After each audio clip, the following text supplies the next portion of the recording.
The increase in the number of cases continues unabated.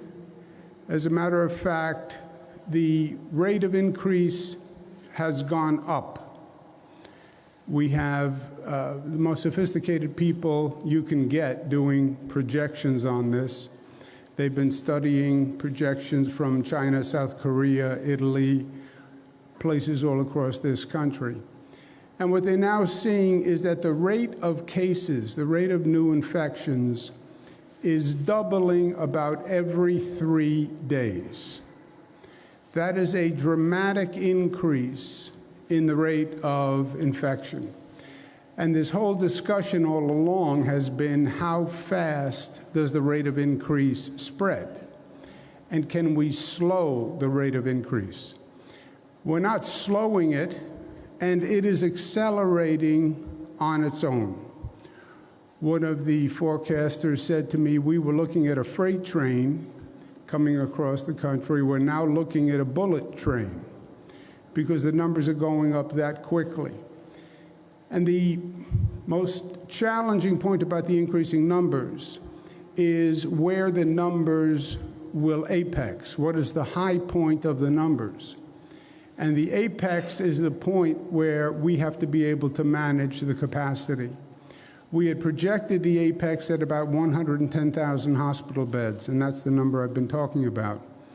The new projection suggests that the number of hospital beds needed could be as high as 140,000 hospital beds. So flatten the curve, flatten the curve. We haven't flattened the curve, and the curve is actually increasing. That means the number of hospital beds, which is at 53,000 beds, 3,000 ICU beds.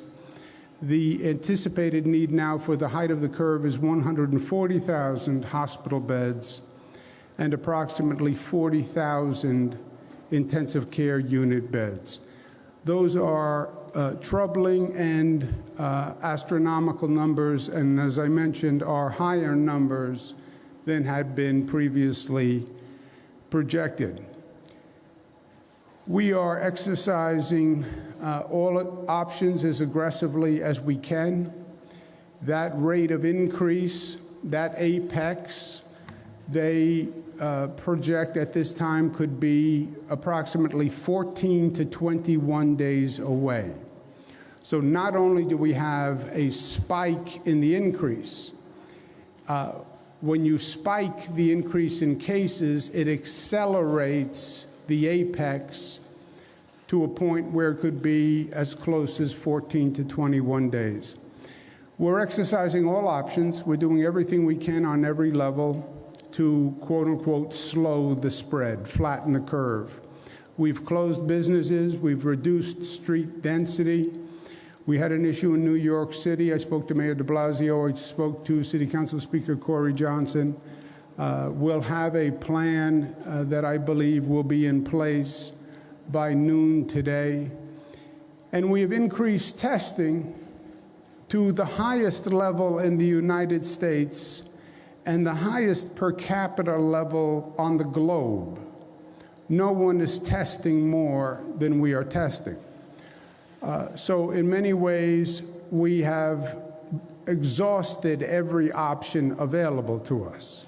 We've closed all the businesses, we've reduced the street density, and we've increased testing to the highest level in the country.